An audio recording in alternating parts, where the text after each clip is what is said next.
Hello everybody, I'm back. That was quick. I've had my breakfast and I'm ready to do our how-to guide on makeshift invisible ink. Today is Tuesday the 5th of May 2020 and my tea is fully cold now. I've taken the tea bag out and there were a couple of other things that I needed you to get for this make.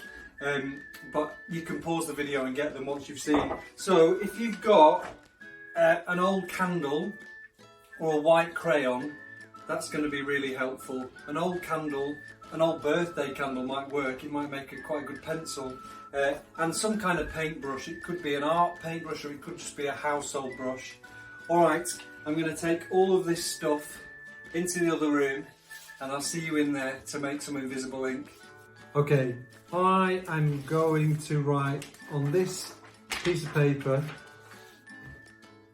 with this old candle these words, and I'm going to try it just freehand, but if you're struggling to see where you are on the piece of paper because the candle wax is sort of invisible, you might want to put that underneath your clean piece of paper and work on top of it. I'll see how I get on without. So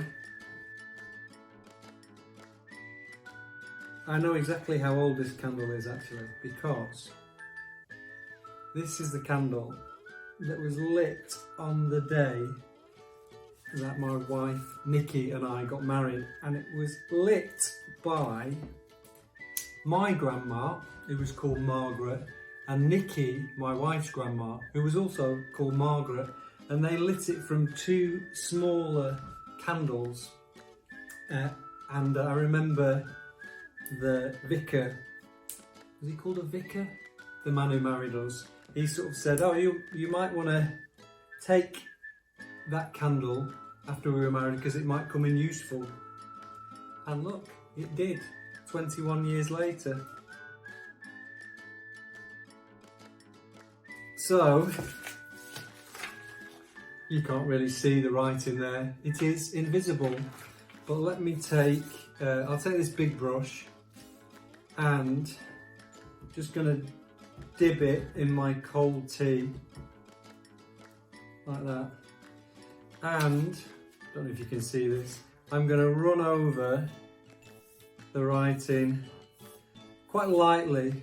If you don't sort of really push down with your paintbrush, or you might rub off or wipe away some of the wax that you've put down from your crayon or your candle. Is that seeable? I think once it's dried it's going to be look a lot better, that actually. So I'll take a picture of it once it's dried. I also thought what might be a nice idea, and I've already done the drawing for this, is you could make a map for where you put your time machine that you might have made last week in last week's how-to video. If you've not seen that, it's on the same website or social media thing that you're watching this on. Okay, so I did a map, and this is going to tell us where we hid the time machine from last week. Alright, I'm going to use the tea again because I think maps look good in a sort of tea stain. They sort of look like pirate maps.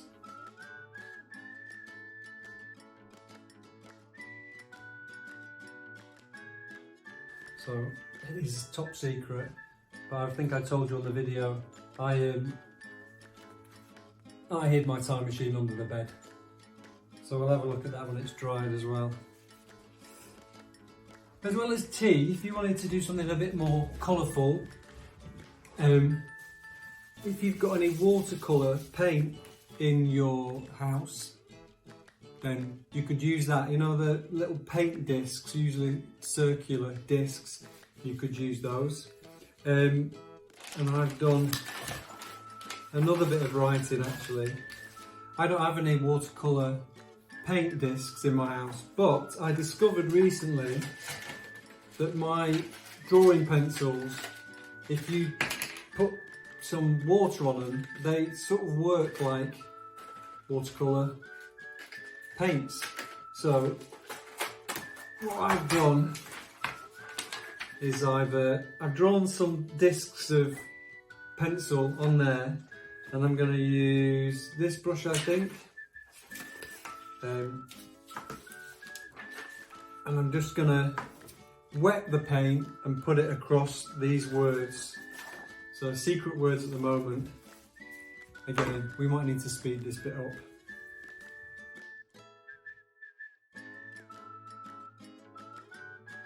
Still with me?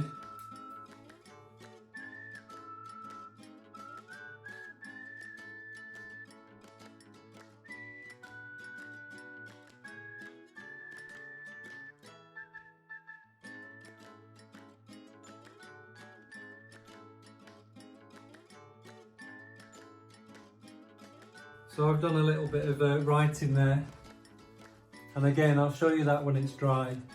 This is a bit of writing that was on a painting that Nikki, my wife, gave me.